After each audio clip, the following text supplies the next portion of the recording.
Finaliza, profe.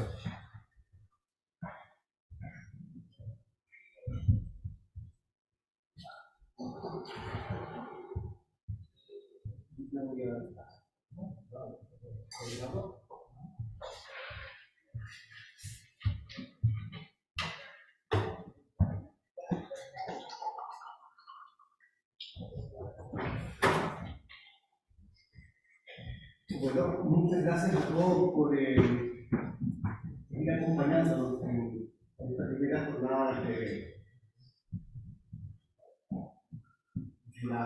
del séptimo Congreso de la Sociedad Iberoamericana de Estudios Heideggerianos. Llegamos al segundo bloque de la mañana, junto al profesor Joao Evangelista Fernández. Él viene de la Universidad Federal do Paraná, Brasil. Ese día tendremos la presentación del libro a cargo del profesor Jorge Acevedo, Pensar del arte de François Ferrier, en el nombre de la obra. Joao Evangelista nos trae una conferencia titulada El luto sagrado, la época da técnica. ¿Lo dije bien? Muchísimas gracias, profesor Evangelista. Eu que agradeço pela oportunidade, né? Agradeço a você e a comissão organizadora pelo aceite, né, da minha proposta. Vou passar a leitura. Então, a minha publicação era o luto sagrado na época da técnica. Eu vou iniciar. Me ouvem?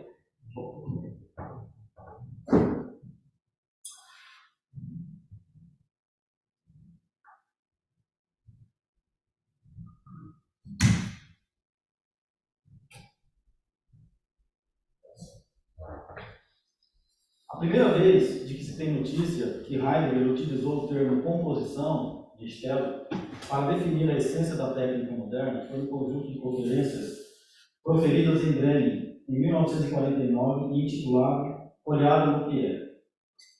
Na segunda conferência desse conjunto, cujo título é justamente Composição, Heidegger diz que o termo técnica remete à técnica moderna, a qual é geralmente determinada pela máquina, como se esta fosse sua condição de possibilidade, quando na verdade o que ocorre é o contrário, ou seja, a máquina só foi possível por causa da essência da técnica moderna. Assim, a composição não pode ser determinada pela máquina ou por qualquer outra criação do homem, pois é algo que foge do domínio humano. Trata-se aqui do ponto alto de um diagnóstico que se iniciou nos primeiros anos da década de 1930, para o qual Heidegger se apoia na filosofia de Nietzsche, na poesia de Hölderlin e nos pensadores pré-socráticos, como Parmênides e Heráclito, a fim de encontrar um nexo entre a metafísica dos gregos e a técnica moderna, chegando mesmo a se explicar em uma entrevista ao jornal L'Express, publicada no Brasil em 1969, sobre o fato de ter dito, em outra ocasião, que a bomba atômica começou a explodir no poema de Parmênides. Cito Heidegger. Penso, de fato, que é no poema de Parmênides e na interrogação que ele estabelece que a possibilidade da ciência futura se colocou em marcha. Mas o perigo da fórmula seria fazer crer que se trata aí de um processo inelutável, de uma necessidade do tipo hegeliano. Ou seja, segundo Heidegger, isso deve ser entendido dentro do seu contexto. No entanto, para o que proponho com essa comunicação, basta apontar, a título de introdução, como na primeira metade da década de 1930, Heidegger começa a pensar em um novo início para a história do pensamento ocidental, o que se daria através de um retorno à antiguidade grega. No discurso de reitorado de 1933, ele busca demonstrar a técnica como um modo de saber originário, pautado na verdade enquanto desenvolvimento doente, no qual se fundariam ciência e política.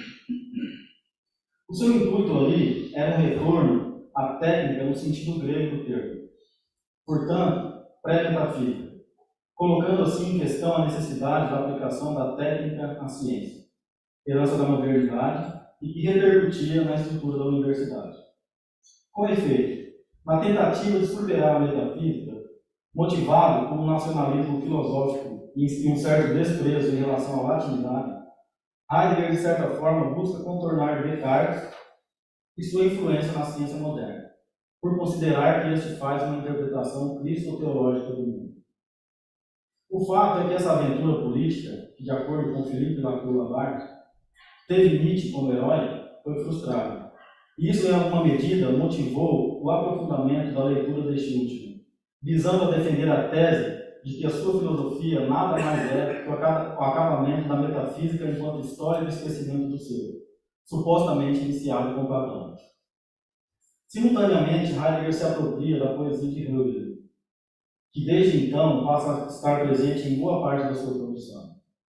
Entretanto, foi no curso de 1934-35, sobre os hinos de Hölderlin, Germânia e o Reno, que Heidegger faz uma análise do luto sagrado, como a tonalidade afetiva fundamental da poesia de Hölderlin.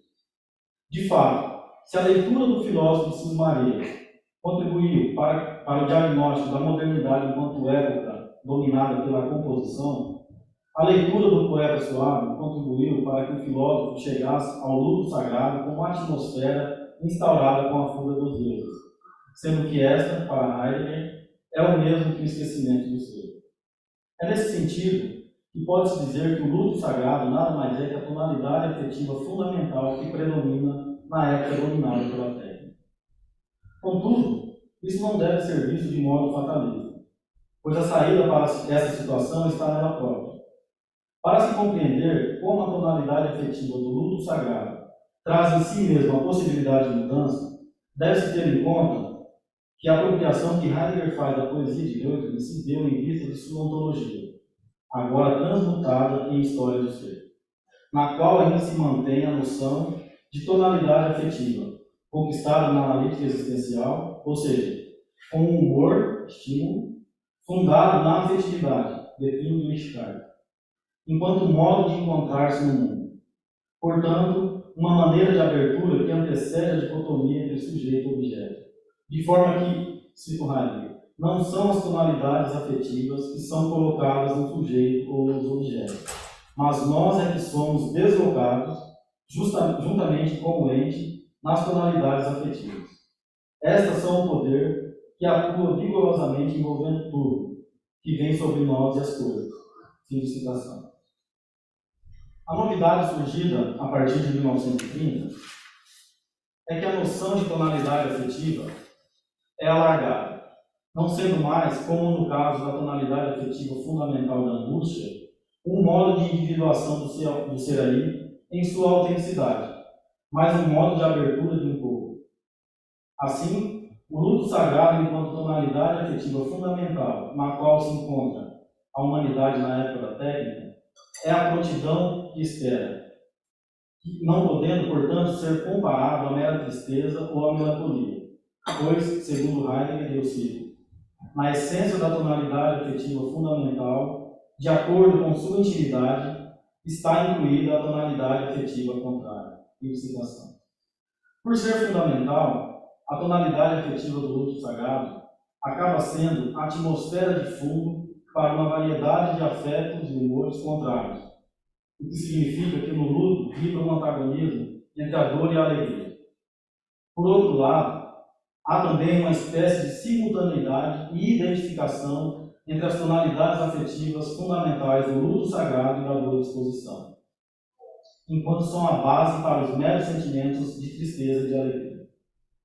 Trata-se, na afetividade e nas tonalidades afetivas nela fundadas, de um modo de encontrar-se no mundo que não pode, de modo algum, ser reduzida a um mero sentimento, e dificilmente pode ser apreendida pelo pensamento metafísico racional, o qual Heidegger denomina de pensamento calculador. Por isso o filósofo diz em 1966, na entrevista a Der Spiegel, que somente um Deus pode nos salvar.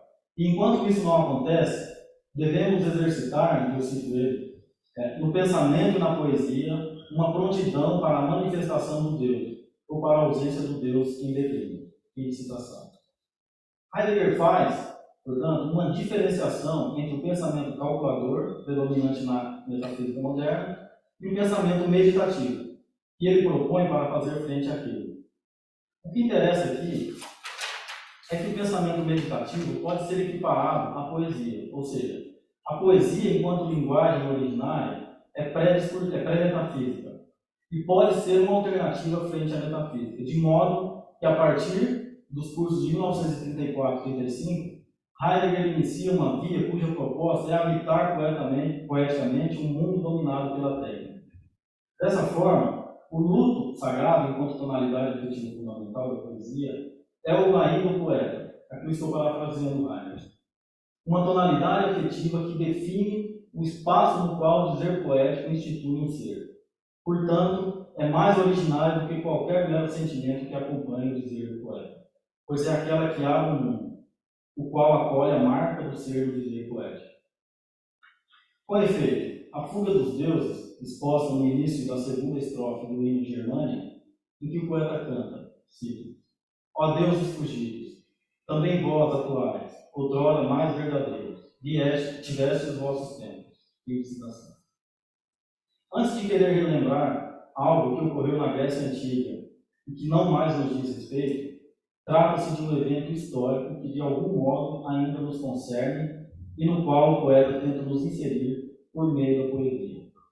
Nesse caso, pode-se dizer que o tema central das lições de 1934 e 1935, sobre os hinos de Germânia e Rema, é o da fuga dos deuses, a qual deve ser experienciada através da tonalidade afetiva fundamental do luto sagrado, decorrente da renúncia aos deuses antigos. Ora, o poeta renuncia à invocação dos deuses antigos, porém não abre mão de invocar algo, que, embora não seja aqueles, todavia se encontra distante, pois se trata do Deus vindouro. Esse encontrar-se numa tonalidade afetiva fundamental, na qual, ao mesmo tempo em que se abre para algo que se encontra distante, se é tomado pela carência de preenchimento por este mesmo algo distante, causa dor e sofrimento, de modo que a invocação é um lamento. Eu cito Heidegger. Esta dor da invocação, este lamento, nasce e ressoa em uma tonalidade afetiva fundamental do luto. Fim de citação. Na medida em que consiste em no encontrar-se do ser aí histórico na ausência dos deuses antigos e aberto para o Deus vindouro, o luto exerce um papel fundamental na busca por uma saída da situação de penúria originária com a fuga dos deuses. Porque é nele que se fundam a dor e o lamento, ambos essenciais para a familiaridade do ser aí com sua essência histórica. É o que Heidegger quer dizer ao citar e comentar os seguintes versos do poema Mnemosyne. Cito: somos um sinal sem interpretação. Somos sem dor e quase perdemos a fala do estrangeiro. Fim de citação. De fato, a tonalidade afetiva do luto sagrado é aquela que traz consigo a dor, sem a qual o ser aí se torna ininterpretável.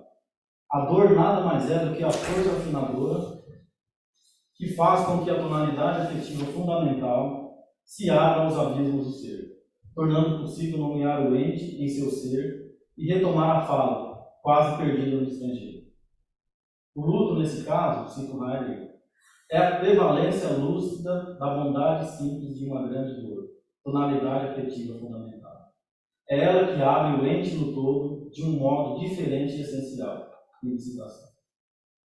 Se for aceito que o tema central dos cursos de 1934 e 1935 é a fuga dos deuses antigos, suportado pela tonalidade afetiva do luto sagrado, que por sua vez torna possível o desenvolvimento do ente de uma forma diferente, a leitura da poesia de Hölderlin, nesse período, vem em alguma medida corroborar o diagnóstico heideggeriano da modernidade como época do predomínio da ontologia na qual o ente se desenvolve como disponível para a exploração, cujo desdobramento é o da essência da técnica moderna como composição, e que o filósofo desenvolverá nos anos seguintes.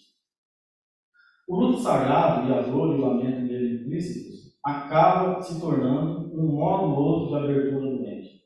Abertura esta que o pensamento metafísico não é capaz de compreender.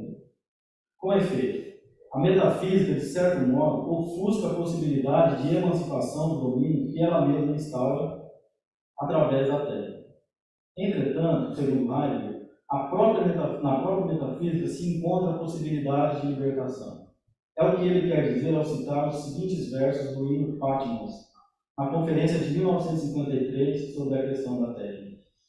Ora, onde mora o perigo, cito ele, ora, onde mora o perigo, é lá que também cresce o que salva. Fim de citação. Ou seja, na própria técnica moderna, no perigo de ela se tornar hegemônica, se encontra a possibilidade de salvação.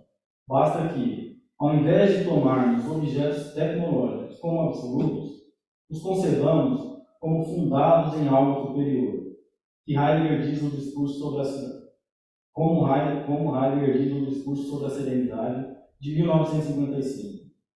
É o próprio mistério do ser, que por sua vez é mais originário que o pensamento metafísico calculador.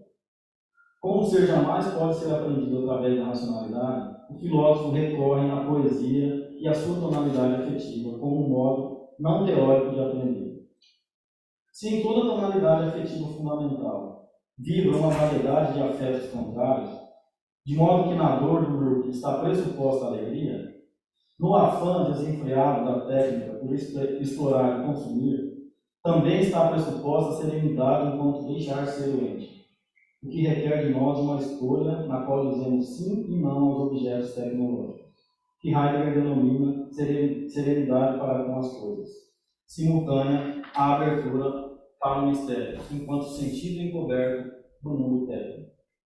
Contudo, essa escolha não se baseia numa vontade enquanto relacionada a qualquer espécie de valor e que redundaria numa metafísica, mas sim diz respeito ao querer não querer.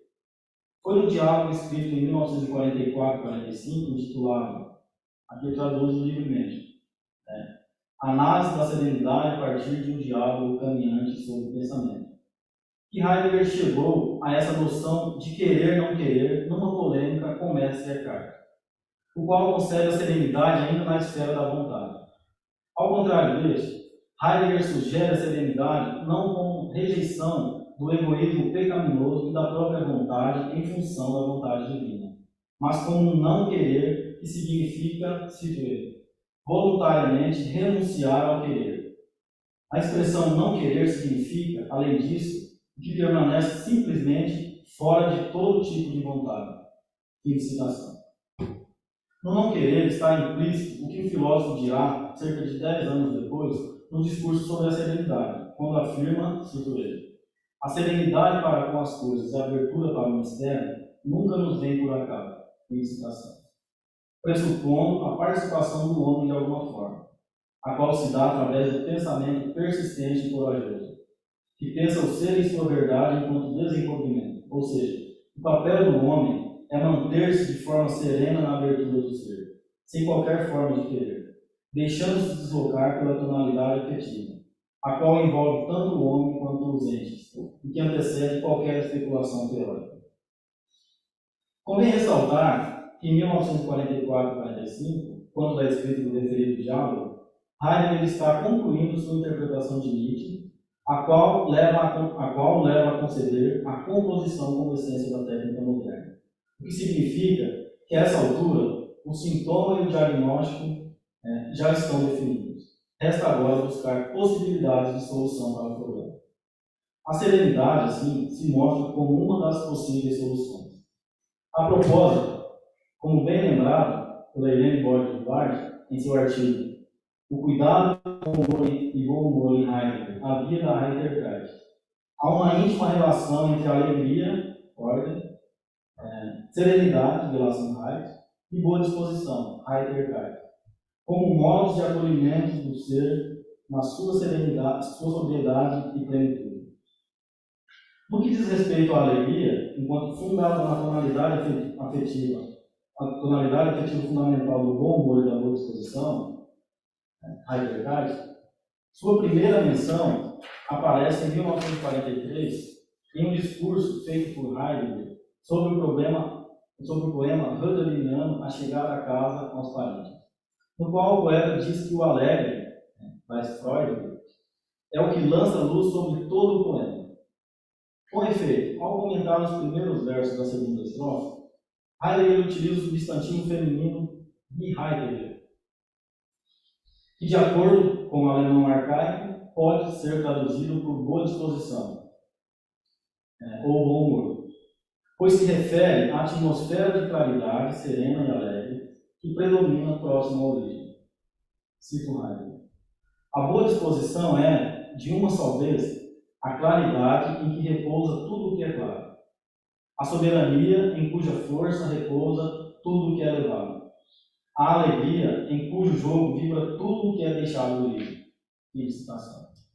Portanto, quando o poeta se refere ao Altíssimo, das Orte, e ao jubiloso, das Freudenste, ele pensa nesse âmbito secreto da origem, no qual tudo é resguardado e cuja radiância tudo atinge.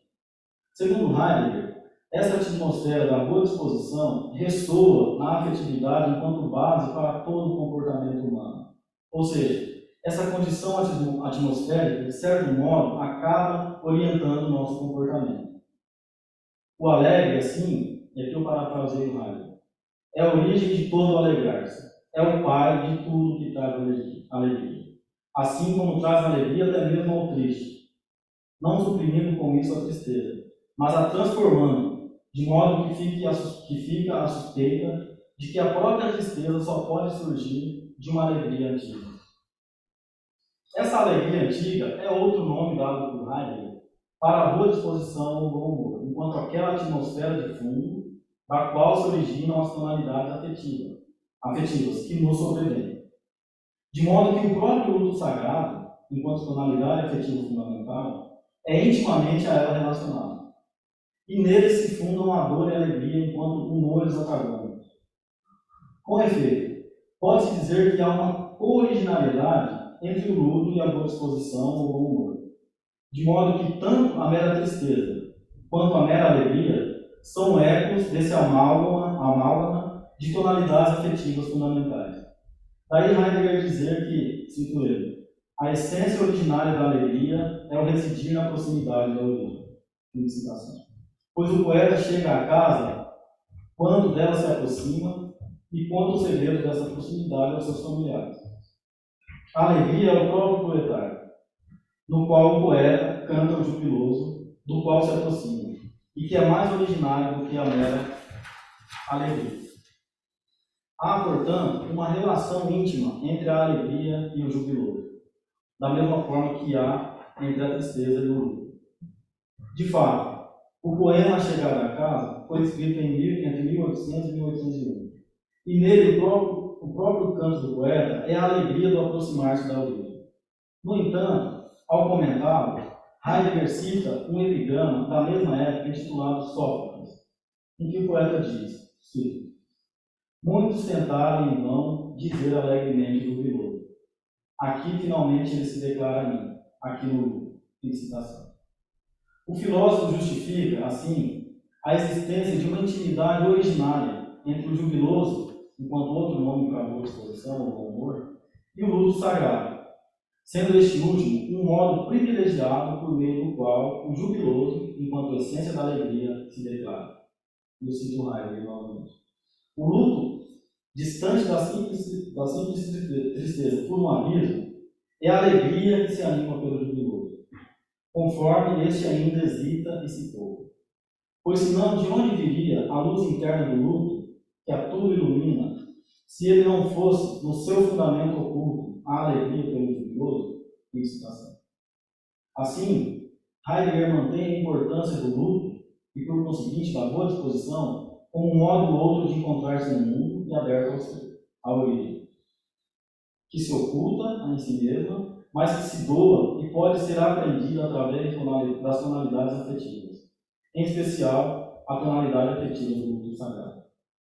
Enfim, o filósofo extrai da poesia de Heidegger uma unificação e mesmo uma identificação entre o luto e a alegria, defendendo uma afinidade entre o luto sagrado e a boa disposição ou bom humor. Pode-se dizer, a partir disso, que o filósofo abre uma via poética calcada nas tonalidades afetivas, e a partir de então, sobretudo no bom humor alegre, como um modo de habitar um mundo dominado pela técnica. Ou seja, o próprio luto sagrado, predominante na época da técnica, se funda na boa disposição e a ela remete, de modo que nela a dor pode modular-se em alegria.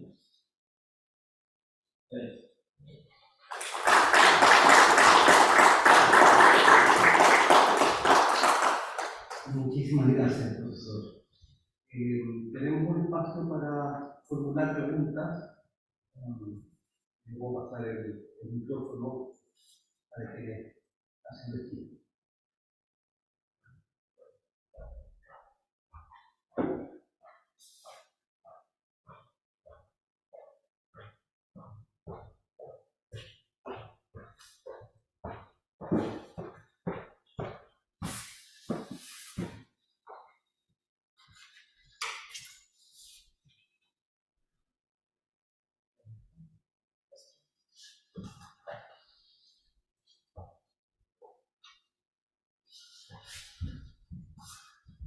Adelante, por favor.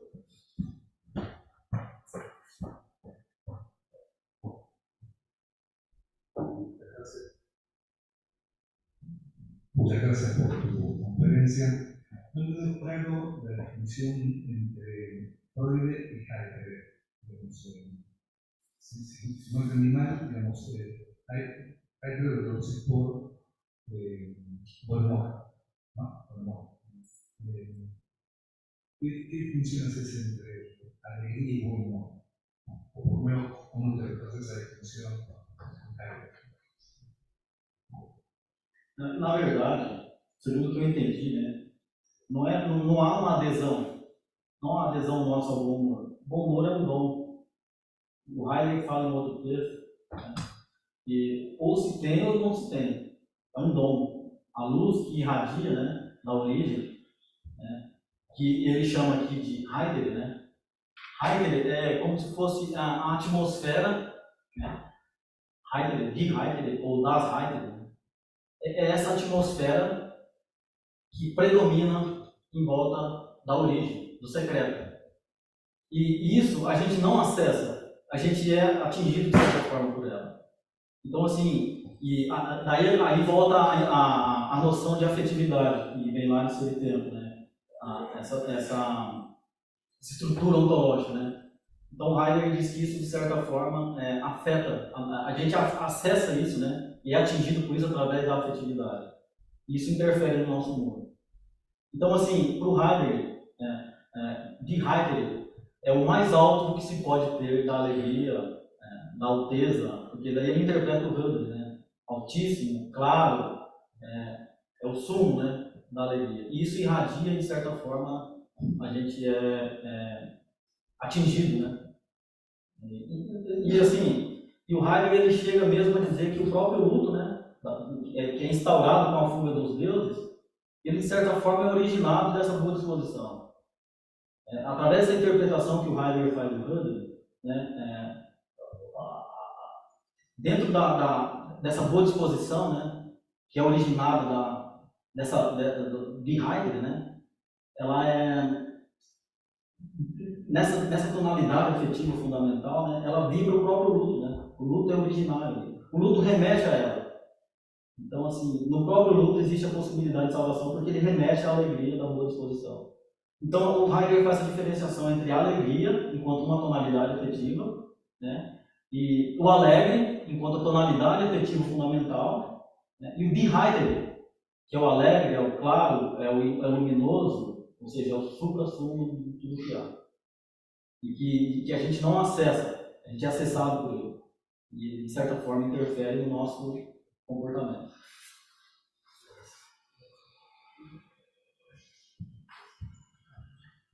Obrigado. Obrigado pela conferência. Eu vou fazer assim, 3 perguntas bem sintéticas. Né? A primeira delas com relação a essa noção de Heidegger. Né? Porque, nesse momento, o Heidegger está lendo Nietzsche o tempo todo. Esse termo é um termo para o Nietzsche importante, porque é um termo ligado precisamente à gênese do pensamento do instante. Tem uma relação entre o que ele vai chamar nos gregos de o riso farto, estar plenamente onde você está. Né? Tem uma relação com o agora, pensado como instante, né? A síntese do tempo, essas coisas do Nietzsche. Né? Então, assim, a partir dessa relação entre essa serena jovialidade, esse bom humor, como você tratou, e esse rio, o instante, eu queria te perguntar o que torna a origem esse elemento luminoso. Porque, assim, sabe, tem umas coisas no Heidegger assim, que são particularmente insuficientes quando elas são mantidas na linguagem do Heidegger. Então, assim, o que torna a origem luminosa, simples? O que torna a origem algo marcado precisamente por essa tensão entre luto e alegria, pobreza? Ou seja, o que se dá aqui? Essa é uma primeira pergunta. Só para fazer as duas bem rapidamente, uma segunda pergunta. Você, no início do texto, você fala em novo início. Mas essa não é uma expressão heideggeriana. Ele nunca usa a expressão novo para descrever o início. Ele sempre usa a expressão outro.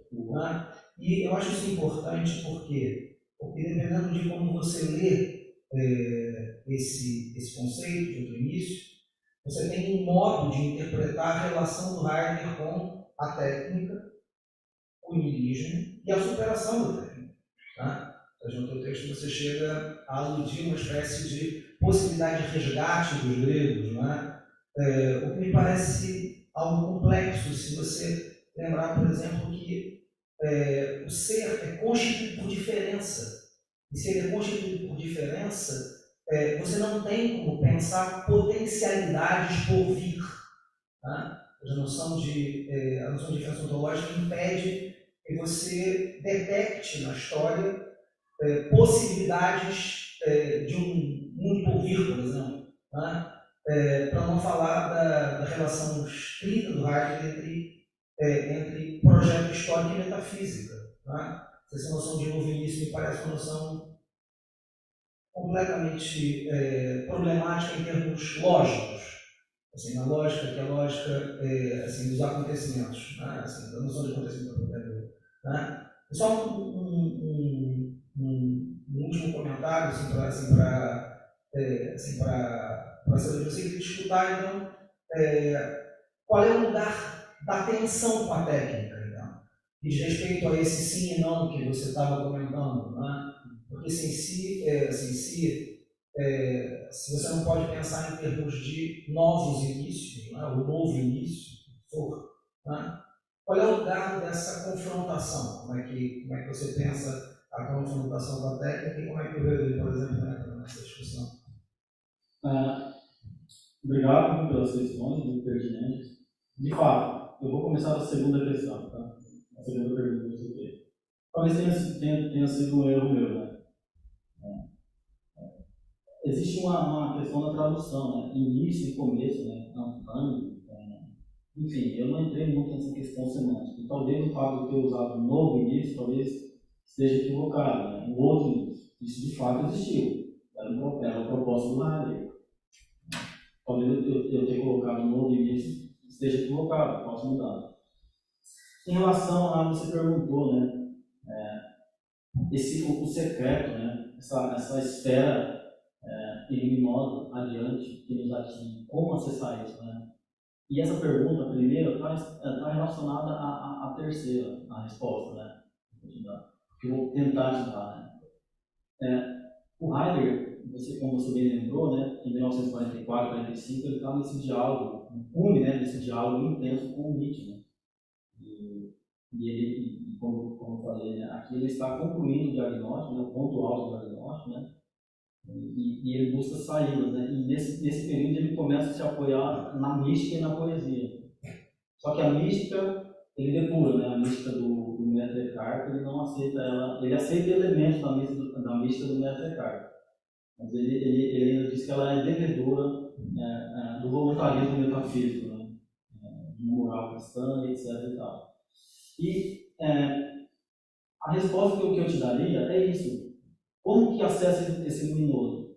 É através do poematizar. Nesse poema A Chegada a Casa, a própria nuvem poematiza. A nuvem está no alto, está no alto dos altos lá, e a partir da nuvem o poeta começa a destrinchar. E a poesia remete para essa esfera inacessível que ela só ela é o pano de fundo, digamos assim, para a nuvem. e a nuvem fica entre terra e céu. Sabe? A nuvem, ela remete para essa esfera radiante e luminosa, etc., tal, que é o pano de fundo, para que ela apareça, e ela remete ao cume da montanha que remete para a terra, que está relacionado à terra. O cume é o ponto alto da terra e a nuvem faz esse entre, né? E o próprio Heidegger fala isso, a nuvem poematiza. Então, assim, o Heidegger, como o Cristo do Nietzsche, né, e na metafísica, ele tenta encontrar alternativas para, se não suprimir, pelo menos mitigar, né,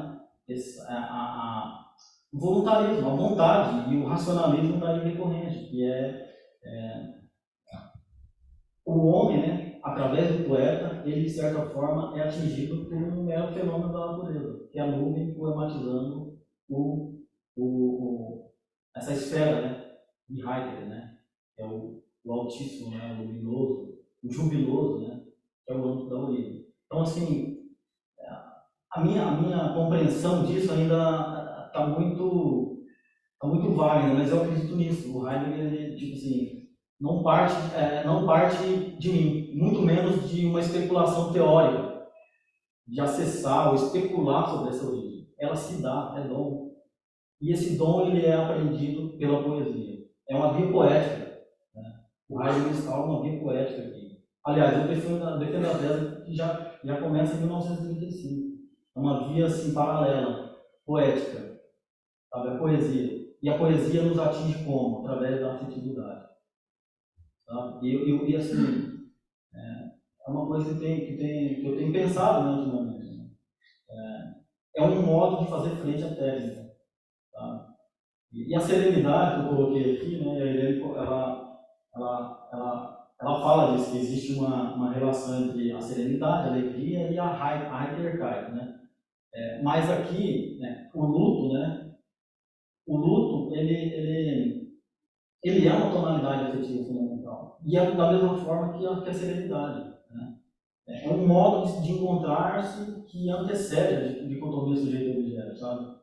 E não pressupõe, não exige uma vontade minha de especular sobre o ente. Né? O que o Heidegger quer dizer é isso. Deixar ser. É uma coisa quase que mística, sabe? Para eu estar aqui e fazer essa conferência, eu preciso do microfone, eu preciso do computador, eu preciso do celular, né? Mas só que eu não posso tornar ele absoluto, tem que deixar ele ser. Eu acho, o Heidegger mesmo fala isso, a gente não pode demonizar a técnica, porque a gente precisa da técnica. Né? Mas, assim, e a poesia vem nesse sentido, né? A via poética é isso. É um modo antipredicativo, pré-metafísico, né? Pautado no que me afeta e como que eu me deixo afetar e como que eu lido com esse ser afetado pelo mundo que me cerca, que é o mundo tecnológico.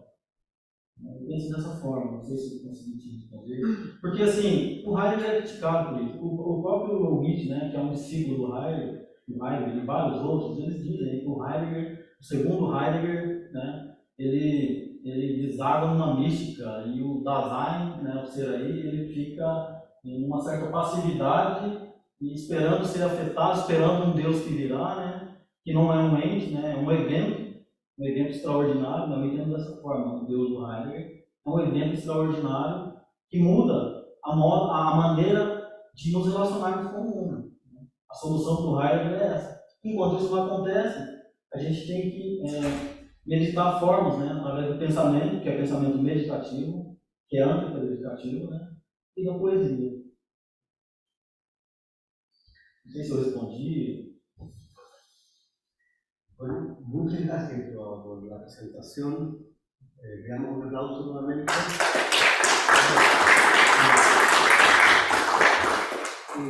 También gracias por las preguntas de los participantes. Antes de entrar a la presentación del profesor Acevedo del libro de François Xavier,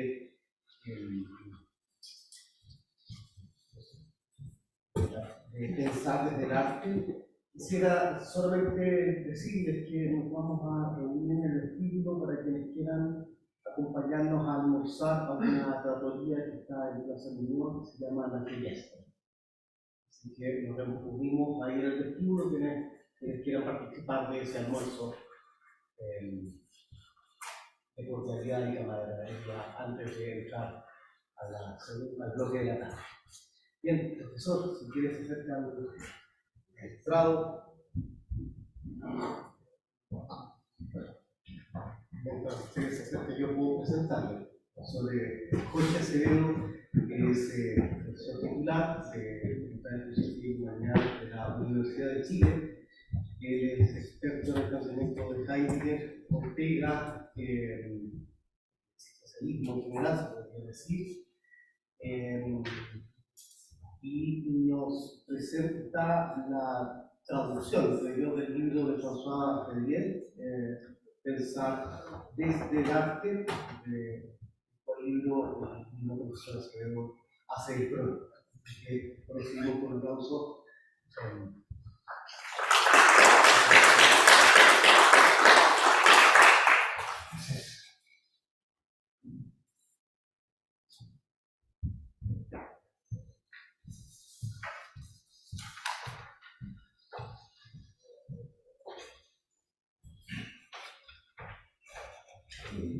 En primer lugar, doy las gracias a las instituciones y personas que han permitido que este congreso se efectúe, al profesor Francisco Amaro, a la Sociedad Iberoamericana de Estudios Heideggerianos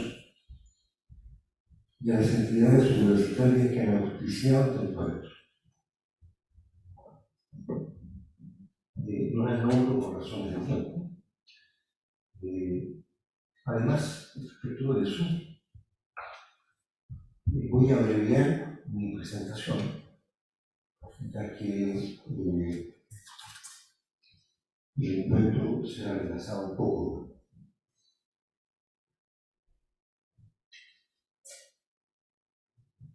En primer lugar, respecto del autor. François Ferrier nació en 1935 en París y falleció allí mismo en abril de 2021. Ejerció la docencia en el Liceo Pasteur hasta su retiro en 2001. En el sitio electrónico de ese plantel aparece como un profesor especialmente destacado, junto con figuras como el historiador Fernand Braudel y los filósofos Michel Deleuze y Jean-Paul Sartre. Ha sido discípulo de Jean Paul y Martin Heidegger. Estuvo encargado de la publicación de la edición integral de este último en la editorial Gallimard. La tarea le fue confiada por el mismo Heidegger. En 2017, la Universidad Lateranense le concede una medalla honorífica por dirigir la traducción de la edición completa de Heidegger al francés. Ha vertido esa lengua, entre otros muchos otros textos de este filósofo, el volumen 65 de la edición integral, Aportes a la filosofía del aprendimiento. Además, varios de sus escritos políticos. No solo ha traducido libros de filosofía, también se ha introducido en el corazón de lo artístico al traducir a Friedrich Schlegel. Codirigió el diccionario Martin Heidegger, vocabulario polifónico de su pensamiento. En sus numerosas obras se cuentan interpretaciones, 62 fotografías de Martin Heidegger, Miguel Ver, Voz del Amigo, Oír Heidegger y otros ejercicios de escucha, Totalitarismo y Nihilismo. Acerca de él se puede leer La Fiesta del Pensamiento, homenaje a François Ferrier. Trabajó estrechamente con Heidegger en la etapa final de la vida del filósofo. Así, por ejemplo, en los seminarios de Toro, efectuados en Francia, y en el de Zeilinger, realizados en Alemania. Los protocolos de estos importantes seminarios han sido recogidos en el volumen 15, Seminarios, de la edición integral. Hay dos libros suyos en castellano: Voz del amigo y otros ensayos en torno a Heidegger, editados por quien habla, y 5 intentos filosóficos. El tercer libro es entonces Pensar desde el arte.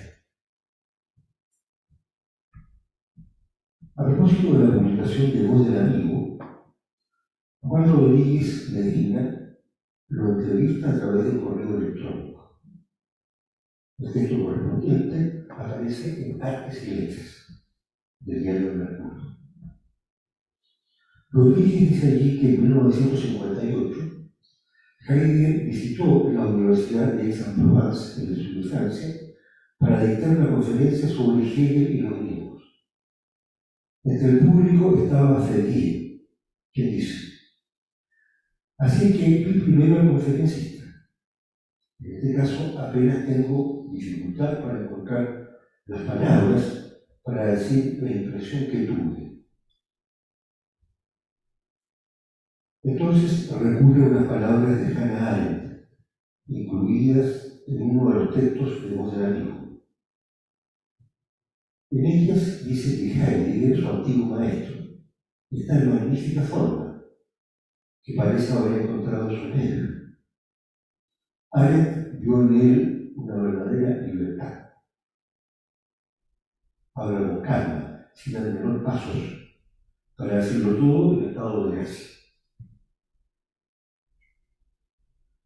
No hay mejor manera de decir la impresión que sentí cuando vi a Heidegger en esa primavera de 1958, confirma Ferrier. Él tenía 22 años. Heidegger estaba en sus 69. Posteriormente, añade, no dejé de verlo hasta 1974, 2 años antes de su muerte. Así que pude observar a este hombre durante casi 20 años. Agrega Ferrier: Heidegger era muy fácil de vivir, como decimos en francés. Por ejemplo, lo llevé muchas veces en auto, desde Friburgo, donde vivía, hacia Provenza. Era un viaje que duraba 3 días. En el recuerdo de tu viaje no hay un solo momento de molestia o de tensión. Heidegger estaba muy atento a los paisajes que atravesábamos. Hay más recuerdos. Por ejemplo, cuenta Ferrier, uno que tiene la ventaja de cubrir varios años. Desde 1958 a 1973, vi envejecer a Heidegger. Hoy tengo la misma edad que tenía él, en la época de los seminarios de Tritón, y me puedo dar cuenta de mi ingenuidad de entonces. Año a año, él iba avanzando en edad. Y al verlo envejecer, yo le decía que debía ser fácil envejecer, mientras que tuviera salud. Y añade, hoy sé que envejecer, como él, no se le da a todo el mundo. Me doy cuenta de toda la atención que hay que poner, de todo el trabajo que hay que hacer a cada instante para no dejarse invadir, paralizar, ensombrecer por la edad. Heidegger guardó hasta el final de su vida la misma ecuanimidad, la misma atención por los otros, las mismas ganas de responder siempre a las expectativas. En resumen, al contrario de lo que piensa mucha gente mal informada, su vida entera respira como su pensamiento. En ese sentido, también es un ejemplo. Ferrier visitaba regularmente a Heidegger. Iba a su hogar, tanto a la pequeña casa que tenía en Friburgo, como a la cabaña que tenía en Tornau, en la Selva Negra, que era incluso más pequeña. Pascal David, filósofo francés, indica que Ferrier trabajó en la elaboración de nuevas vías para traducir e interpretar rigurosamente el pensamiento de Heidegger. Además, formó a numerosos traductores en la experiencia de traducir, entre los que se cuenta el propio Pascal David. Su trabajo, agrega, no ha cesado de implicar las más altas exigencias en lo que se refiere a las traducciones de Heidegger. lo cual ha conllevado el hecho de no ceder nunca a las facilidades de una traducción convencional. Deja de lado el evasivo lenguaje estereotipado para que con todo el rigor propio de la fenomenología dar a ver y a entender aquello que vierte del alemán al francés. Si aceptamos que ha habido lo que se ha convenido en llamar una recepción de Heidegger en Francia, en el sentido positivo de la expresión, no ha sido solamente la piedra angular, y será la misma de esa recepción. Jorge Eduardo Rivera, donde vemos una segunda traducción de ese tiempo en castellano, manifiesta que por una parte el constante diálogo con el profesor von Herder y por otra, conversaciones ocasionales con el profesor Gadamer y con el profesor Max Miller ayudaron a la comprensión más exacta de algunos pasajes especialmente difíciles de esta obra fundamental de Heidegger. También debo mencionar aquí, agrega, algunos encuentros con François Ferrier y con el traductor francés de ese tiempo, François Bessin, que incluyeron a bien examinar algunos puntos particulares del texto. El resultado fue un texto muchísimo más limpio y comprensible.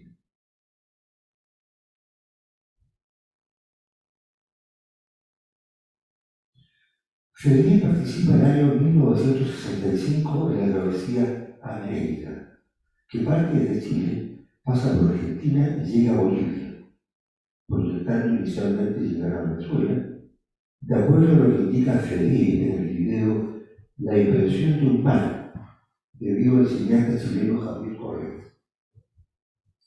Además, fue uno de los fundadores de la Ciudad Abierta, situada al norte de Valparaíso. Estos hechos y otros, a los que tal vez aluda más adelante, muestran la especial cercanía suya a nuestro país.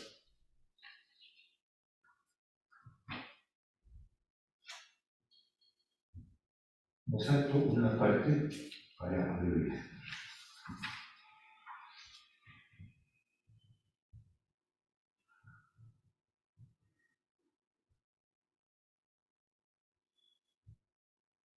Me refiero entonces a continuación brevemente a cada capítulo.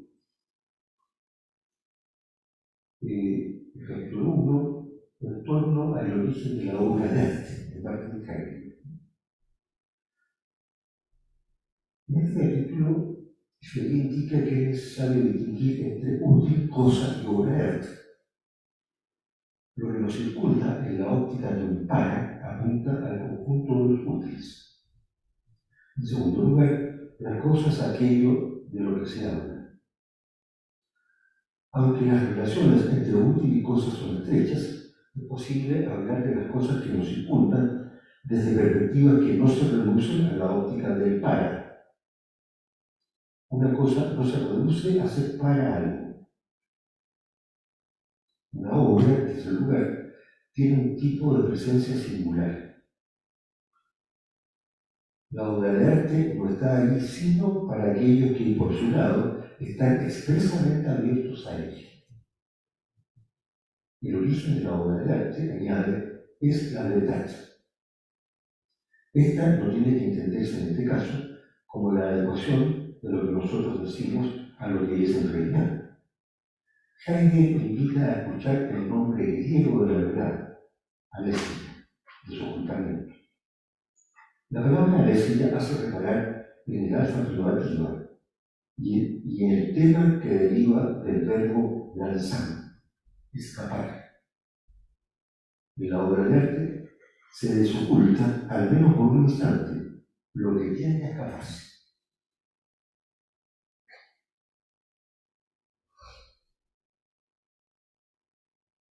El segundo capítulo se titula La belleza salvará al mundo. Se trata de una frase de la novela El idiota de Dostoyevsky,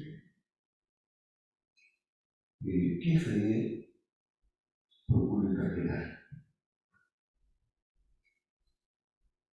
Los dos capítulos que siguen están dedicados a Matisse. Capítulo 3, Matiz, apuntes de un pintor. Capítulo 4, Matiz, consideraciones.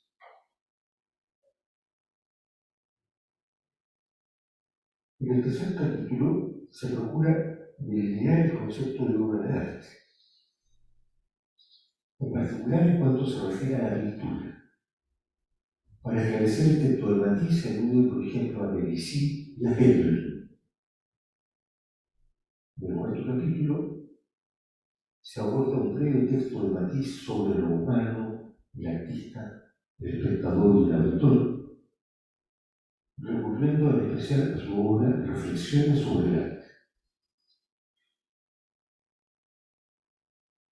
El capítulo quinto, Cézanne habla. En él Freire aborda las principales consideraciones que el artista dictó a su hijo y que muy probablemente revisó y corrigió personalmente. Se llega a la conclusión de que Cézanne es el pintor que ha comprendido que pintar es aprender a ver, aprendizaje que también los espectadores tendrían que efectuar y cultivar, puesto que no sabemos ver en la plenitud de lo que significa ver.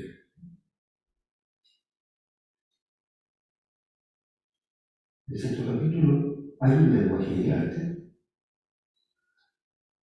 En él se procura dar claves de intelección respecto de una serie de conceptos relacionados con el arte, tales como lenguaje, signo, traducción, imitación, representación, interpretación, decoración, mito, desmitificación, lo musical, que revela las musas, mundo. Freire concluye este capítulo diciendo: el lenguaje del arte es, por entero, mito. El arte moderno, frente a lo que podría creerse, también articula mitos. El capítulo séptimo se titula Todo arte es recreación de la realidad. A partir de la obra de Proust contra Saint-Pédre se llega a la frase que da título al texto: todo arte es recreación de la realidad, que puede entenderse como una banalidad o de una manera profunda. Por cierto, se busca esto último a través de escritos de Proust, en especial a través de En busca del tiempo perdido.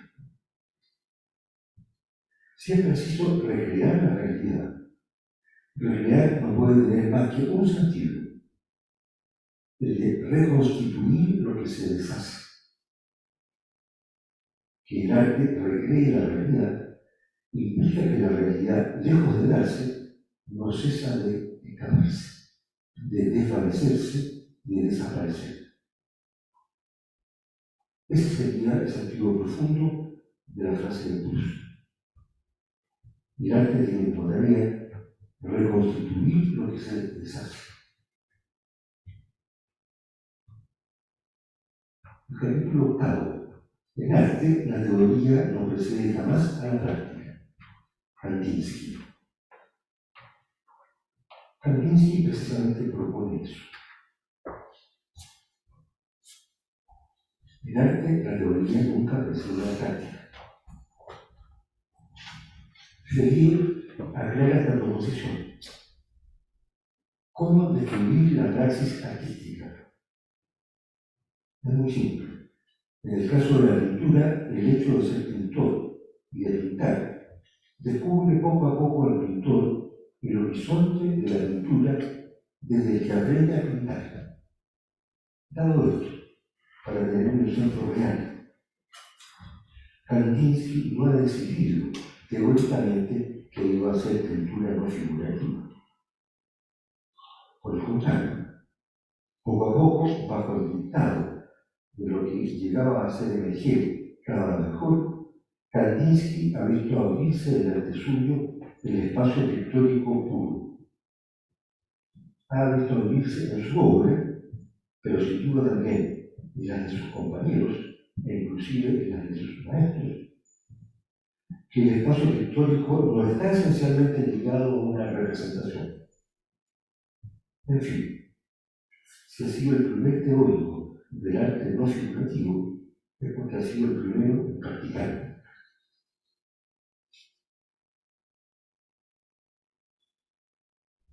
Capítulo 9 se titula La crítica es fácil, pero el arte es difícil.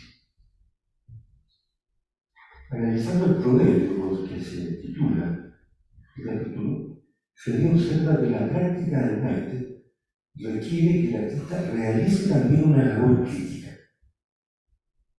Ahora bien, señala, el proceso no se queda inverso. Es decir, el discurso sobre el arte no puede convertirse en arte. De esta manera, concluye, el proverbio cumple una primera función de modestia y una segunda de salvaguardia. Después vienen algunos anejos.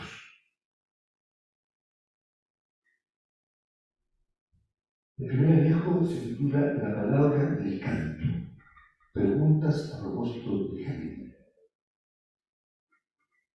Feliz responde interrogantes que le planteó desde Italia Stefano Semprini acerca de sus cuadernos de trabajo, de Heidegger. En su contestación, Feliz hace referencia a nuestro tiempo, comprendido como la era del predominio de la técnica moderna, y muestra el estrecho nexo entre los planteos de Hölderlin y de Heidegger acerca de lo que habría que entender por revolución. En su ensayo Hölderlin, Revolución y Modernidad, recogido en su libro Yarte, Feliz se extiende sobre este significativo asunto. Cito una frase de la correspondencia de Hölderlin que él toma muy en cuenta. Dice el poeta: creo en una futura revolución de las maneras de sentir y de los modos de representación. Una revolución que hará enrojecer de vergüenza a todo lo que la habrá precedido.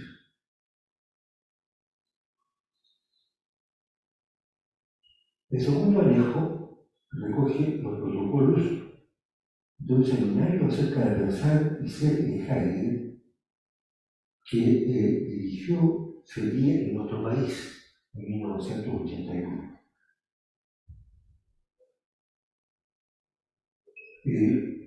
En este seminario él mostró de qué manera es posible abordar fructíferamente el pensamiento de Heidegger a partir de un breve escrito suyo, Carta a un joven estudiante, teniendo como horizonte una parte significativa de sus textos, los problemas de otra época, la era de la técnica moderna y la historia de la filosofía.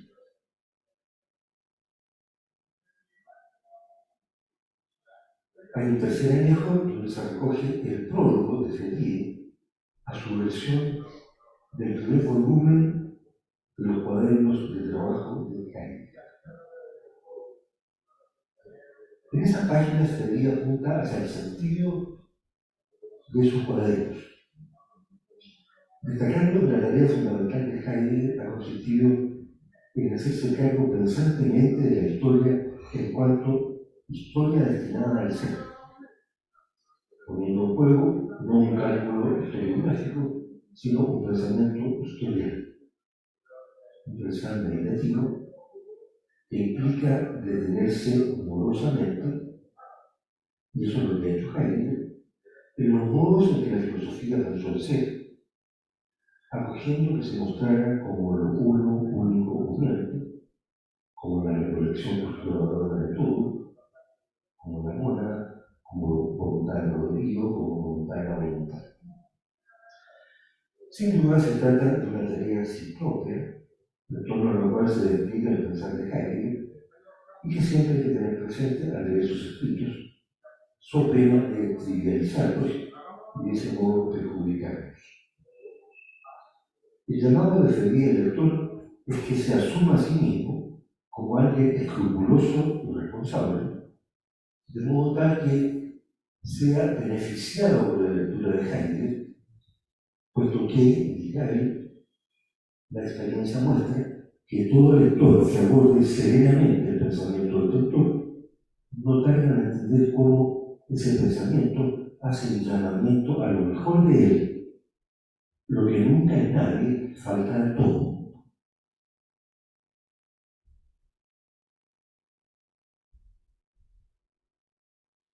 Respecto del capítulo Firmeza, cuidado, escucha. Así se titula el último libro de Felipe, que publicó aproximadamente un año antes de fallecer, en torno a 2020. Es un libro relativamente breve, por eso pudo ser recogido en este otro libro. En él se recoge un diálogo que está en el centro del texto, en el que hay una conversación entre el autor y un amigo.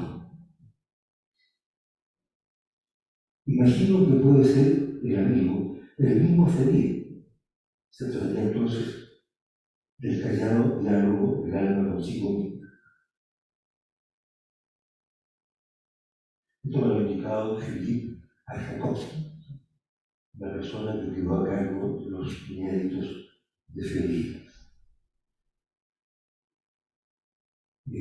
Previamente yo había imaginado algunos amigos reales de Felipe, pero él me dijo que probablemente no era ninguno de ellos, que era el mismo Felipe, hablando consigo mismo. Junto con abordar planteamientos radicales de Heidegger, estos interlocutores piensan con Heidegger, poniendo en relieve tanto su profundidad como los problemas exegéticos que entran en su poesía. Aunque la poesía no está ausente en los primeros capítulos del libro, aparecía en ellos la lectura en un lugar especial. En este capítulo, la obra de Heidegger adquiere un papel protagónico.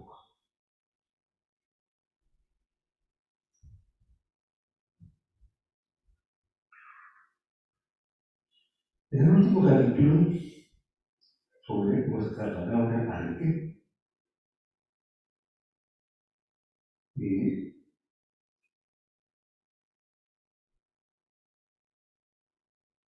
hallamos que Felipe parte de la etimología de la palabra, que remite a la latina ars de la griega techne, y de ahí entonces va avanzando para dilucidar lo que podría significar arte a lo largo de la historia y del día.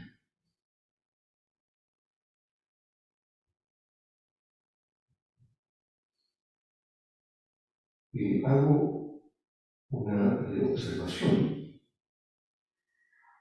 que se debe a Ortega en su plena madurez acerca de la manera de pensar, el estilo y el método filosófico de Heidegger.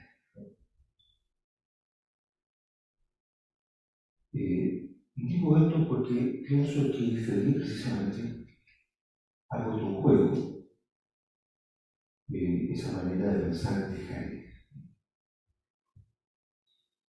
Dice Ortega, en primer lugar, quiero parecer a nuestro gran Heidegger que no gusta, como los otros hombres, de detenerse solo en las cosas, sino sobre todo en las palabras. Añade, el estilo filosófico de Heidegger, tan evidentemente logrado, consiste sobre todo en etimologizar, en acariciar a la palabra en su arcana raíz.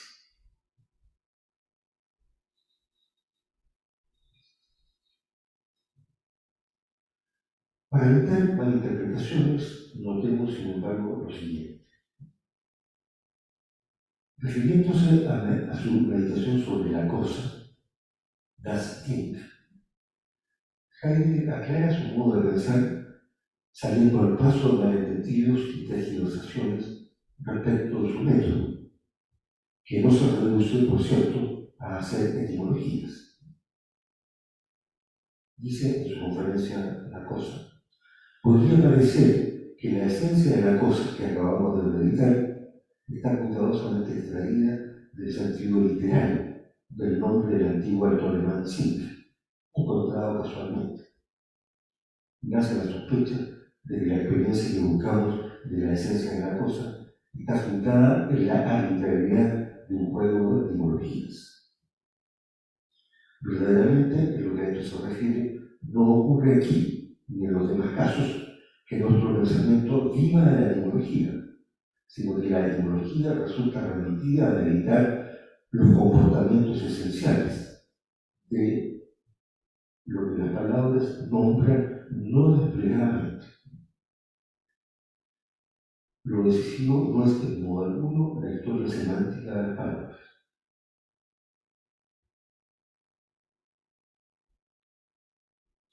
La etimología, en resumen, simplemente nos remite a lo que está por pensar y hay que pensar.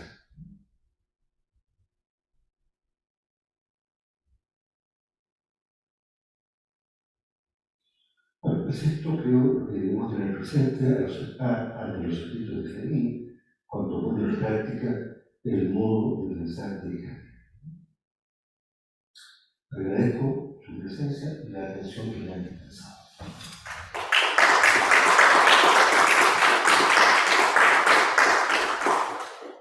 Muchísimas gracias por esta presentación del libro. Quedan algunos minutos para algún espacio para comentarios o preguntas.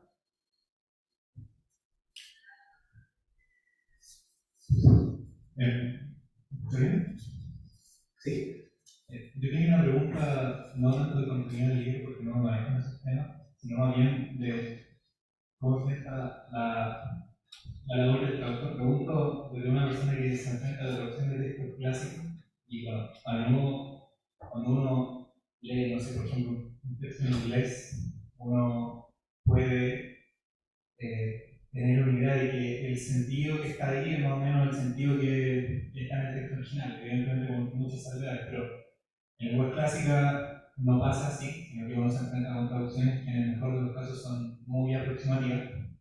Ahora, pregunto ahora en lengua moderna, a la medida en que una traducción no es solo un procedimiento en el que uno cambia grafías por grafías, sino que es también una apuesta interpretativa, a saber que el proceso de traducción de un texto y el proceso de interpretación del texto parecen ser dos tareas que son simultáneas.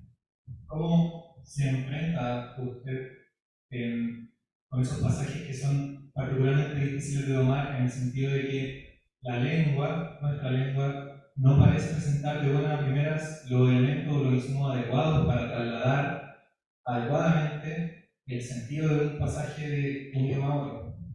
Y sobre esta misma pregunta hago otra, y es ¿de qué elemento metodológico, de qué herramientas, de qué insumos, ya sean metodológicos o teóricos, se sirve usted para que el texto a uno no se le vaya de las manos?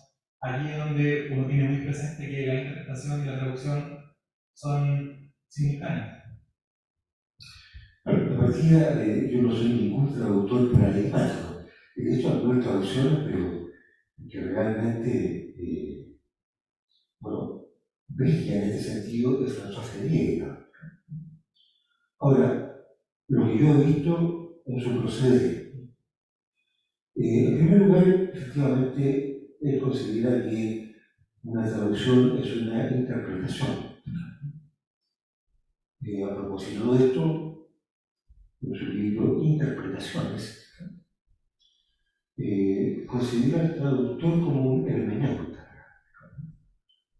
considerando el guión de Platón, donde se habla justamente de los hermeneutas. Ahí él hace notar que el traductor es alguien que interpreta. Más aún, dice él, constantemente dentro de nuestra misma lengua estamos interpretando. Por lo tanto, hay una interpretación al traducir y también hay una interpretación al poner en juego la propia lengua. De ahí entonces que la interpretación sea algo claro.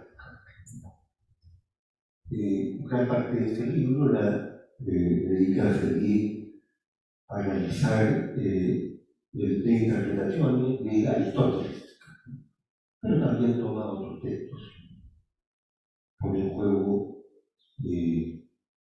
otros pensamientos al respecto.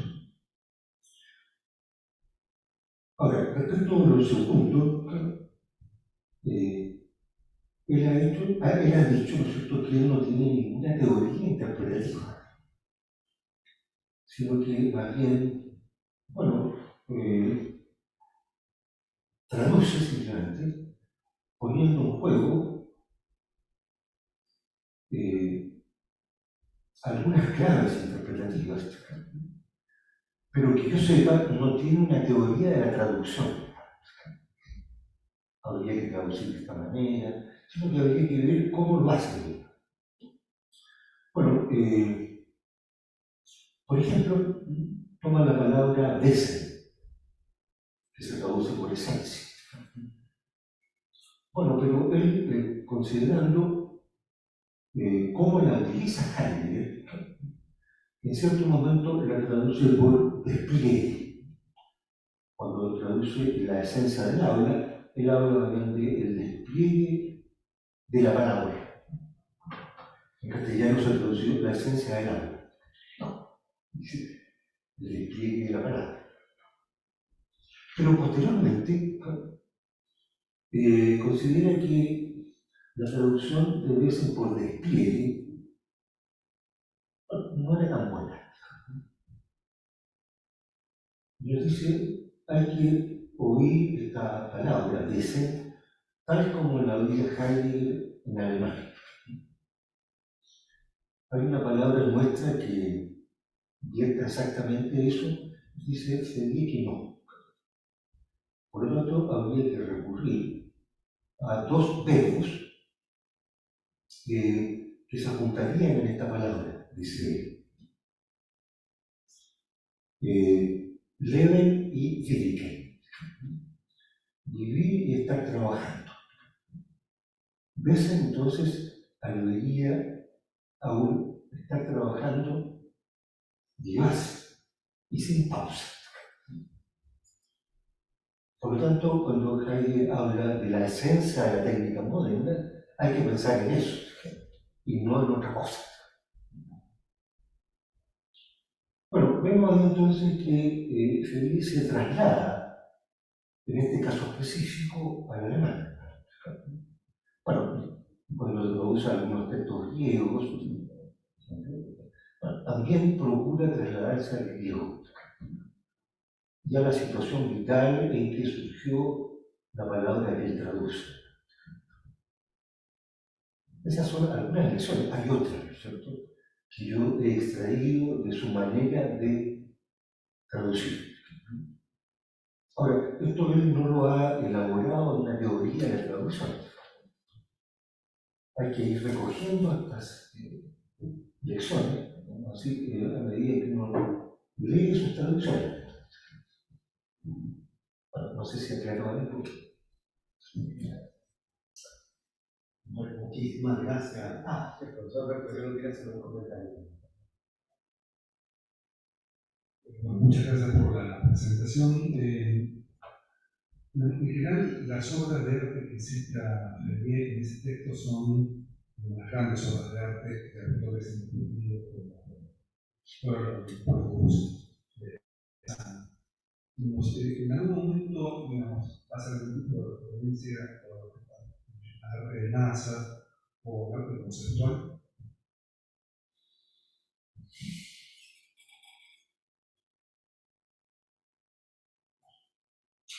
Por lo que yo he leído, creo que no. Aun cuando a veces alude, qué sé yo, a las instalaciones de arte moderno,